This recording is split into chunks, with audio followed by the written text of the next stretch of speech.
Yang menjadi perhatian publik juga adalah kondisi banjir yang sudah berlangsung berhari-hari di Makassar, Sulawesi Selatan. Kita perbarui informasi dengan mengajak Anda pemirsa mendengarkan laporan dari reporter kami dari Biro Makassar, Firda Jumardi. Silakan Firda, perbarui informasi untuk pagi hari ini.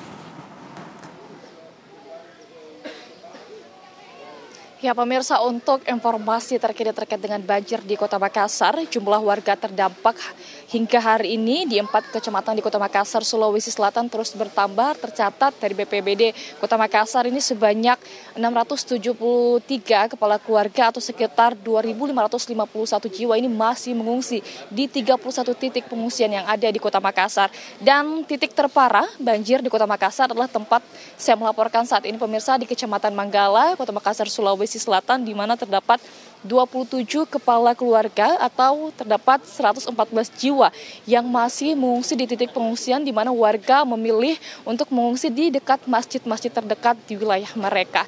Dan pemirsa, hingga saat ini setelah 4 hari berlalu banjir di Perumnas Antang, Blok 8 dan juga Blok 10 di tempat saya melaporkan saat ini, yang semula air setinggi 2 meter, hari ini sudah mulai surut atau volume airnya mulai menurun 5 cm dan terlihat juga nih warga sudah mulai berlalu lalang ke rumah mereka untuk mengecek alat-alat elektronik di rumah mereka. Dan dari pantauan kami pemirsa, para pengungsi ini juga sudah melakukan tes kesehatan dan umumnya para pengungsi ini terserang penyakit gatal-gatal, kemudian juga hipertensi, diare dan demam, dan umumnya yang terserang penyakit-penyakit tersebut adalah anak-anak dan juga lansia. Dan dapat kami informasikan, Kecamatan Manggala, Kota Makassar ini selalu menjadi langganan banjir setiap musim penghujan tiba. Bahkan di lorong ini pemirsa terdapat nama jalannya adalah Jalan Ujung Bori, Blok 8, di mana di sini bisa terlihat rumah warga ini volume airnya bahkan meningkat seatap rumah mereka. Dan tadi kami memantau bahwa tim dinas kesehatan ini juga telah masuk ke daerah banjir untuk memeriksa kesehatan para pengungsi yang memilih tinggal di lantai 2 rumah mereka. Demikian, kembali ke Jakarta. Baik, terima kasih Firda Jumardi, laporan langsung Anda dari Makassar. Kita berharap sama-sama agar air ini segera surut, aktivitas masyarakat apalagi menjelang Natal dan juga Tahun Baru bisa kembali normal ya. Saya ingin kembali lagi ke BNPB, Pak Aam. Pak Aam, di sini saya memantau juga BNPB juga aktif ya, berada di setiap jalur-jalur mudik dengan mendirikan posko-posko tentunya. Tadi sudah dijelaskan oleh Pak Aam wilayah-wilayah yang menjadi concern BNPB juga ya. Nah, bagaimana juga Pak fungsi atau pola koordinasi ya dengan jajaran kewilayahan ini, Pak Aam, bisa dijelaskan? Ya, fokus kita di akhir tahun dan awal tahun nanti dalam menghadapi potensi dampak cuaca ekstrimnya ada 2. Pertama di sisi hulunya, kemudian sisi hilirnya. Sisi hulunya ini kita mengkondisikan faktor pemicunya. Faktor pemicu dampaknya ini, faktor pemicu banjir longsor ini hujannya. Hujannya ini kita coba kurangi intensitasnya, tapi tidak menghilangkan. Artinya kalau dihilangkan memang ada resistensi, Pak. Juga banyak kebutuhan untuk air. Jadi yang kita lakukan operasi modifikasi cuaca tujuannya untuk lebih mendistribusikan supaya intensitas hujan ini tidak terfokus di satu kawasan yang kemudian dia bikin banjir, dia bikin longsor. Nah, saat ini BNPB bersama dengan BMKG, TNI Angkatan Udara itu sudah melakukan modifikasi cuaca di 3 provinsi. Jawa Barat, Jawa Tengah, Jawa Timur. Jawa Barat kemarin kita lakukan untuk memastikan proses tanggap darurat di Cianjur bisa berjalan, nggak keganggu sama hujannya. Jawa Tengah kita upayakan untuk kejadian banjir di awal tahun, Pati, Demak, Kudus kemarin nggak terulang. Kembali tidak terulang. Gitu. Jawa Timur untuk mengurangi potensi dampak banjir yang di minggu lalu udah mulai banyak tuh, Mojokerto, Ponorogo dan seterusnya. Ini 24 jam. 24 jam kita kurangi intensitas hujannya, sehingga yang sebelumnya mungkin di satu titik itu akan terjadi hujan sangat lebat, itu menjadi hujan sedang atau hujan lebat gitu. Yang kategorinya normal, tidak menimbulkan dampak bencana. Kalaupun akan membuat banjir, paling tidak cuman genangan yang sementara kemudian bisa hilang. Itu sisi hulu. Sisi hulu. Kemudian sisi hilirnya, kendala paling besar di daerah saat ini adalah ini akhir tahun. akhir tahun ini biasanya dana operasional kedaruratan di daerah itu sudah mulai habis. Sedangkan di awal tahun dana belum operasional. Betul. Sehingga yang dilakukan BNPB adalah kebutuhan untuk kedaruratan di daerah itu kita dropping dulu. Seperti diantaranya? Dana cash, dana operasional itu per kabupaten kota mendapat 200 sampai 250 juta. Artinya ketika Anda melakukan patroli, ketika melakukan pemantauan kondisi bendungan, sungai, itu uang bensinnya ada. Jangan dibilang tidak ada. Kemudian untuk Pak, kalau misalkan terjadi banjirnya, kami mengevakuasi masyarakat pakai perahu karetnya, udah kita drop. Kebutuhan logistik makanan siap saji untuk 3 kali 24 jam kita drop. Sehingga itu sudah tersedia di gudang-gudang. Itu sudah kita lakukan di Sumatera Utara, di Jawa Barat, Jawa Tengah, Jawa Timur, DIY. Ada 5 provinsi yang memang ini kita lihat potensi akan terjadi bencananya tinggi. Karena bagaimanapun yang namanya bencana hidrometeorologi basah itu pasti paling seringnya di daerah dengan populasi paling banyak. Jawa Tengah, Jawa Timur, Jawa Barat, dan memang tujuan destinasi dari mudik. Nah, kita juga akan sedang mempertimbangkan untuk Sulawesi Selatan, Pak, ya. Apakah nanti ada kita Wajo baru, Makassar sendiri. Perlukan modifikasi cuaca, nanti kita akan berkoordinasi intensif dengan BMKG untuk langkah-langkah antisipasi di sisi hulunya. Kemudian di sisi hilirnya tadi pemerintah daerah sudah kita cukupin. Sisi masyarakatnya bagaimana?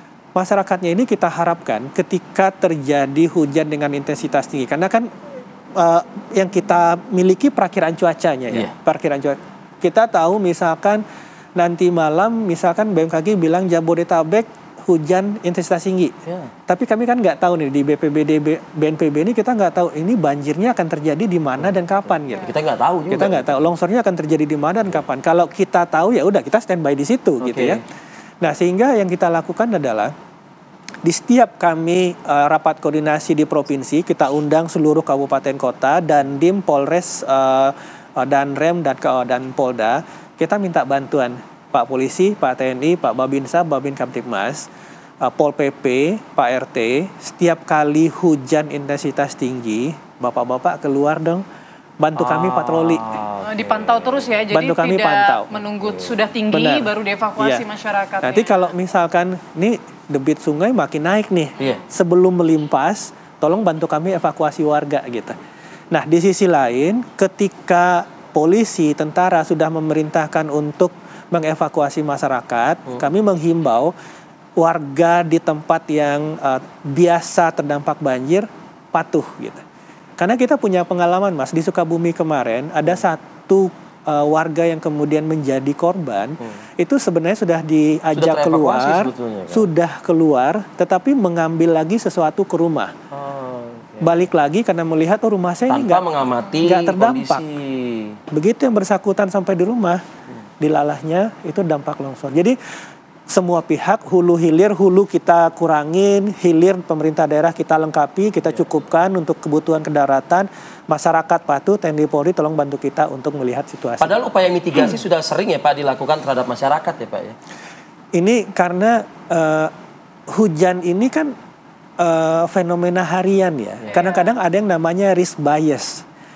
Kita nggak yakin bahwa potensi risiko itu ada di kita. Apalagi daerah-daerah yang udah langganan banjir ya. Jadi mereka memang merasa sudah setiap tahun nih dan biasa saja begitu kan. Jadi hal-hal seperti ini yang memang harus kita terus sampaikan dan edukasi terus berjalan. Tetapi pada kondisi kontingensi seperti saat ini yang kita harapkan adalah warga masyarakat tolong patuh pada aparat di lapangan. Kalau personil TNI, personil Polri sudah melihat ini bendungannya kayaknya udah nggak mampu nih, ini kayaknya bakal jebol nih. Masyarakat di bawah dievakuasi, mari kita sama-sama evakuasi. Pak Am, siapa juga yang mengira Pak lokasi cantik seperti Seminyak Bali Pak, Legian Bali Pak. Ternyata akhir tahun ini pun juga terdampak kan Pak. Ada satu hal Mas, di akhir tahun ini memang masyarakat mudik itu untuk liburan ya. Nah, ada dua poin penting yang perlu kita sampaikan dalam kesempatan ini. Pertama, kepada pengelola wisata.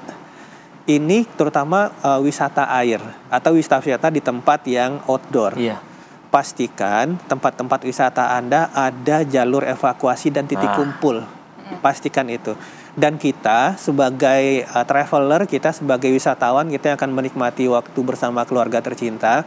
Pastikan ketika Anda berwisata ke tempat terbuka, pastikan Anda mengetahui ini kalau misalkan saya ke sana, kalau ada hujan saya evakuasi kemana, harus diketahui. Titik kumpulnya di mana, itu yang paling penting. Oke, artinya ini kerja sama semua pihak terutama kalau yang terdepan kan di Bali atau lokasi wisata adalah para guide-guide ini kan gitu ya, guide-guide wisata begitu. Betul, kerjasama BNPB, kemudian petugas desa begitu ya, dan juga masyarakat untuk mengevakuasi diri nanti ketika misalnya bencana terjadi. Oke, Pak Miming. Terakhir mungkin Pak Miming, ada perbedaan nggak Pak pola cuaca ekstrim di tahun ini dengan tahun-tahun sebelumnya? Terus karakteristik cuaca ekstrim yang akan terjadi ini nanti seperti apa Pak kira-kira selama libur Natal ini? Intensitas hujannya mungkin atau ada ancaman-ancaman lainnya bagaimana Pak? Baik, yang unik untuk periode tahun ini, di akhir tahun ini kita ada yang namanya fenomena La Nina ya. Jadi diprediksikan fenomena La Nina intensitas lemah memang masih akan aktif paling tidak hingga periode Maret nanti. Dalam artian bahwa ketika kita nanti memasuki periode musim hujan di saat Desember, kemudian Januari, puncaknya di Januari dan di Januari dan Februari, ini fenomena La Nina sedang aktif. Dalam artian apa? Bahwa kondisi musim hujan di periode tahun ini diprediksikan memang cukup ada peningkatan. Baik dari sisi peningkatan intensitas curah hujan, kemudian frekuensi cuaca ekstrim, sehingga kewaspadaan ini perlu ditingkatkan di periode musim hujan seperti ini. Daerah-daerah itu yang pertama. Mana saja, kemudian, Pak Miming? Ya, kalau untuk wilayah yang cukup signifikan tentunya yang terpengaruh dalam periode dekat ini ya 26 hingga paling tidak sampai akhir tahun nanti. Ini untuk wilayah Jawa diprediksikan karena ada fenomena surakan dingin, kemudian monsun aktif, kemudian nanti ada Kelvin wave. Ini yang cukup berpengaruh dalam periode sepekan ini. Nah, jadi secara umum untuk wilayah-wilayah dalam konteks untuk wilayah wisata ini di sebagian besar wilayah Jawa ini potensi peningkatan cuaca ekstrim dalam sepekan ke depan perlu diwaspadai. Karakteristiknya adalah biasanya curah hujan yang meskipun ringan hingga sedang gitu ya, tetapi dalam durasi yang cukup lama ini juga perlu diwaspadai seperti itu. Ya, terutama kan kalau di Jawa ini kan destinasi wisata paling enak untuk dinikmati oleh keluarga adalah pantai kan ya Pak Miming. Ada himbauan khusus dari BMKG mungkin untuk outdoor untuk wilayah pantai? Baik, secara umum untuk wilayah pantai tentunya terutama di wilayah pantai bagian selatan ya, mulai dari selatan Banten, kemudian selatan Jawa hingga selatan wilayah Jawa Timur, ini ketinggian gelombang memang bisa mencapai lebih dari 1,5 meter, sehingga warga yang akan beraktivitas di wilayah pantai bagian selatan Jawa ini perlu diwaspadai. Tentunya harus mematuhi guide-guide yang ada panduan-panduan keamanan di wilayah setempat gitu ya. Kemudian untuk wilayah potensi rob untuk wilayah utara ada di periode tanggal 26 hingga 2 Januari itu di wilayah Jakarta. Ini juga tentunya harus diwaspadai jika nanti diikuti dengan potensi curah hujan tinggi untuk wilayah Jakarta. Ini potensi genangan di wilayah utara ini perlu diwaspadai dalam periode akhir tahun ini. Baik, terima kasih banyak informasinya Pak Miming Saifuddin dan Pak Aam, Pak Abdul Muhari sudah bergabung bersama kita berbagi informasi. Selamat bertugas Bapak-Bapak, sehat selalu untuk Anda semua. Sehat selalu, selamat pagi.